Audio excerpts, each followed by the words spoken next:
ക്രൂശിതൻ്റെ ചാരെ 2025 40 ദിന തപസ്സുകാല ധ്യാനചിന്തകളിലേക്ക് സ്വാഗതം.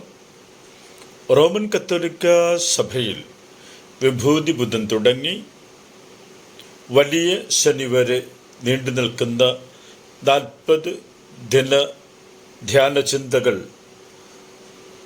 എന്താണ് ഈ 40 ദിനത്തിൻ്റെ സവിശേഷത?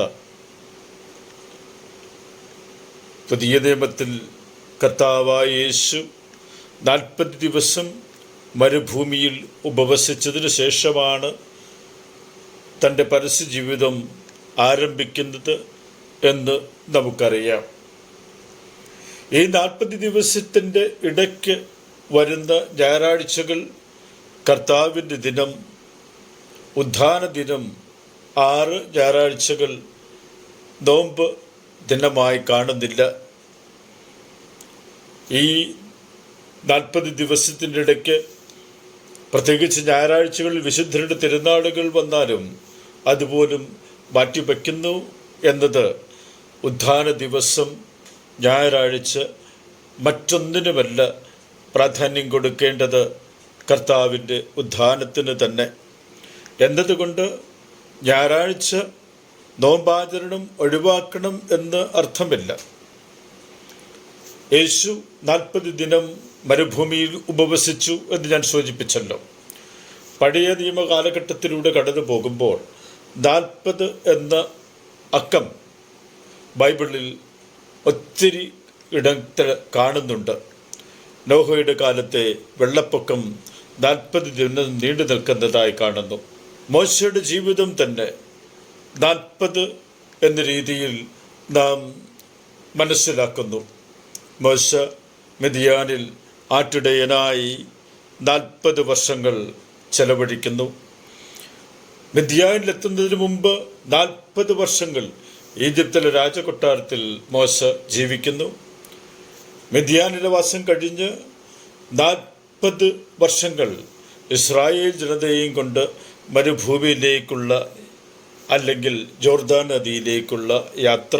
10 കൽപ്പനകൾ എഴുതുവാനും അല്ലെങ്കിൽ ഏറ്റുവാങ്ങുന്നതിന് മുമ്പ് മോശ സീനായി മലമുകളിൽ പോയി 40 ദിവസവും രാവും പകലും ദൈവവുമായി സംസാരിക്കുകയും പ്രാർത്ഥിക്കുകയും ചെയ്തതായി കാണുന്നു. 40 ദിവസങ്ങൾ ജനത്തിനു വേണ്ടി പ്രാർത്ഥിക്കുന്ന മോശയെയും നാം കാണുന്നുണ്ട്. ഇസ്രായേൽ ജനം കാനാൻ ദേശം ഉറ്റുനോക്കാൻ 40 ദിവസങ്ങൾ ചെലവിടുന്നതായി കാണുന്നു. ഇസ്രായേൽ ജനം ഞാൻ സൂചിപ്പിച്ചതുപോലെ 40 വർഷം മരുഭൂമിയിൽ അലഞ്ഞ് തിരിയുന്നു. ജസബേൽ രാജ്ഞിയിൽ നിന്നും രക്ഷപ്പെടുന്ന ഏലിയ 40 ദിവസമെടുത്താണ് ഓടി ഹോറബ് മലയിൽ എത്തുന്നത്.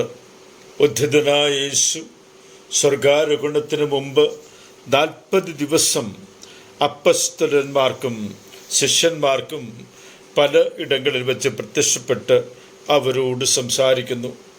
ആകയാൽ ഈ 40 ദിനങ്ങൾ, 40 എന്നുള്ളത് ദൈവവചന ധ്യാനത്തിൻ്റെ അടിസ്ഥാനമായി നമുക്ക് നോക്കിക്കാണാൻ സാധിക്കും. പഴയ നിയമത്തിൽ ഈ 40 യേശുവിന് ശരിക്കും ഒരു യഹൂദനായതുകൊണ്ട് അറിയാവുന്നത് കൊണ്ട് തന്നെ യേശു തൻ്റെ പരസ്യ ജീവിതം ആരംഭിക്കുന്നതും ഈ 40 ദിനം പ്രാർത്ഥിച്ചതിന് ശേഷമാണല്ലോ. ഈ 40 വലിയ നോമ്പ് ദിനങ്ങളിൽ നമുക്ക് ധ്യാനിക്കാം.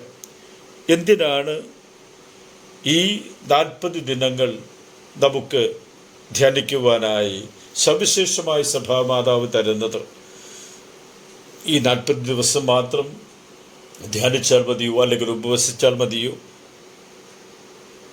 അല്ലെങ്കിൽ നോമ്പെടുത്താൽ മതിയോ? അല്ല എന്നുള്ളതാണ് സത്യം. നമ്മുടെ ജീവിതത്തിൽ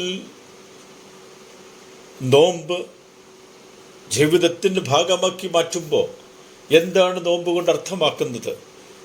ശരിക്കും ഈ 40 ദിവസത്തെ നോമ്പ് കൊണ്ട് കർത്താവായ യേശു നമുക്ക് നമ്മുടെ ഹൃദയത്തിൻ്റെ അന്തരാത്മാവിലേക്ക് ഒന്ന് ആഴ്ന്നിറങ്ങിപ്പോകുവാനും ഈ അന്തരാത്മാവിലേക്ക് ആഴ്ന്നിറങ്ങിപ്പോകുന്ന എനിക്ക് സ്വയാവബോധമുണ്ടാകുവാനും തിരിച്ചറിവുണ്ടാകുവാനും തിരിച്ചറിവിൽ നിന്ന് ഇഫ് ഐ ആം ഗുഡ്,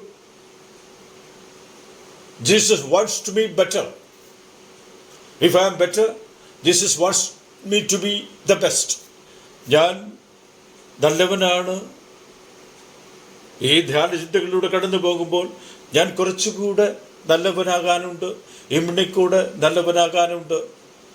വലിയ എമ്പിണിക്കൂടെയുള്ള നല്ലവനാവുക, കുറച്ചുകൂടെ ഞാൻ നല്ലവനാകുക, കുറച്ചുകൂടെ ഞാൻ നല്ലവളാവുക എന്ന് പറഞ്ഞാൽ അതിന് സവിശേഷമായി ഫ്രാൻസിസ് പാപ്പ ഈ ജൂബിലി വർഷത്തിൽ എടുത്ത് പറയുന്ന ഒന്നാണ്, പ്രത്യാശയുടെ തീർത്ഥാടകരായി നാം ഓരോ ദിനവും മുന്നോട്ട് പോകണമെന്ന്. പ്രത്യാശ സ്വർഗത്തിൽ എത്തും എന്ന പ്രത്യാശ സ്വർഗത്തിലേക്കുള്ള യാത്ര ഞാൻ ഒരിക്കലും മുടങ്ങാതെ നിരന്തരം ആ ലക്ഷ്യം വച്ചുകൊണ്ട് മുന്നേറുക എന്ന് സാരം.